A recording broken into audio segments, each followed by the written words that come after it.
Chapter 3 Mango Seeds. Once upon a time, there was a woman who had 3 daughters. The eldest was called Ponnu, the second Muthu, and the youngest Ratna. Ponnu was greedy and selfish. She always ate first, taking the lion's share of all the delicacies.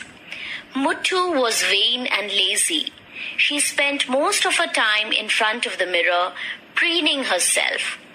Ratna, true to her name, was a jewel.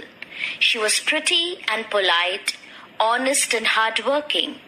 She had always to eat plain food and wear cast-off clothes, but she never minded it in the least. She was happy and contented, with a ready smile and a kind word for everyone. Naturally, she was more popular than her sisters. It was Ratna's job to take the sheep grazing. She set out early every morning, carrying a small bundle.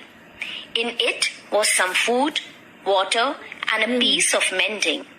While the sheep grazed, she cut and snipped, sewed and darned. One hot afternoon, after her meager lunch, she just dozed off under a shady tree. She woke up when she felt a gentle touch on her shoulder. In front of her stood a very old man. He supported himself with a stick. A shawl was draped over his arm. But what caught her attention were his eyes. They were the brightest she had ever seen, and they shone with kindness. She flashed him her warm smile, showing her small, even white teeth.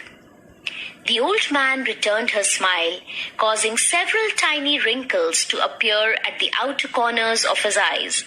What a nice old man, she thought. What an enchanting girl, he thought. Aloud he said, "My shawl got caught in a thorny bush and tore. Would you be good enough to mend it?" Ratna gave him another smile and said, "Sure, let me have it." He removed the shawl and handed it to her. She examined the tear. "It is only a small tear. I will mend it in a jiffy," she said. "Do sit down while I mend it." "I am sorry, I can't offer you any food as I have had my lunch. But I do have a banana. Would you care to eat it?" she asked with such concern that the old man was moved. "I would love to," he said, taking it from her. The shawl was soon mended. "Here you are," said Ratna, giving it back to him. The old man looked at it this way and that.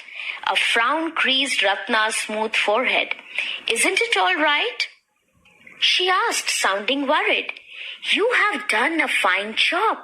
I was just admiring the neat work," replied the old man. "Now tell me, how can I reward you for your help?" Ratna blushed shyly. "Oh, it was nothing at all. I don't deserve anything." "Of course you do. Here is a token of my appreciation." Delving into the pocket of his shirt, he held out 4 mango seeds to her. "Go home and plant them. They will soon grow into trees. Look after them well, and they will yield lots of fruits." "Thank you. I will take great care of the trees," she promised, giving him another dazzling smile. "Goodbye and good luck to you," he said, walking away.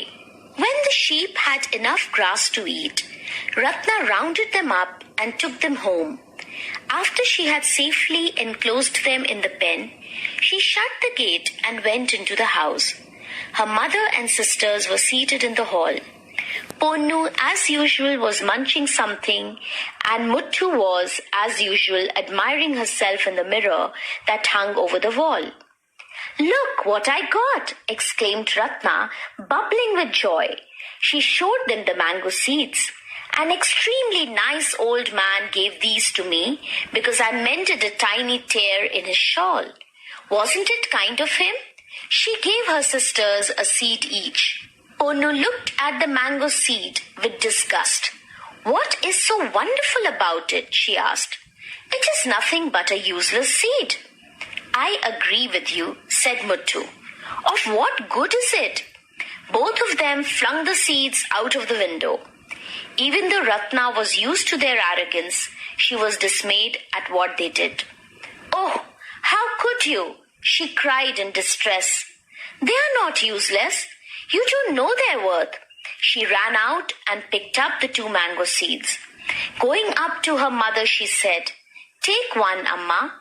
You earned them, so you keep them," replied the mother, smiling fondly at her favorite daughter, who was gentle and considerate. "Come, let us go to the backyard and plant them." Ratna dragged her mother out. They dug 4 small pits in a row and dropped a seed into each. Then they covered them with soil and poured a little water over each. Ratna watered them regularly and waited patiently for them to sprout. For a long, long time, no shoots appeared. Her sisters scoffed at her. "You are stupid to waste so much time and effort on them." Ratna turned a deaf ear to their taunts. She would not allow their scorn to discourage her. There was not a day that she forgot to water them. She was absolutely certain that the seeds would germinate. Even Ratna's mother began to have doubts when there were no signs of growth. "Don't be too upset if they don't sprout, Ratna," she warned. "Not all seeds grow into trees." She did not want her daughter to be disappointed.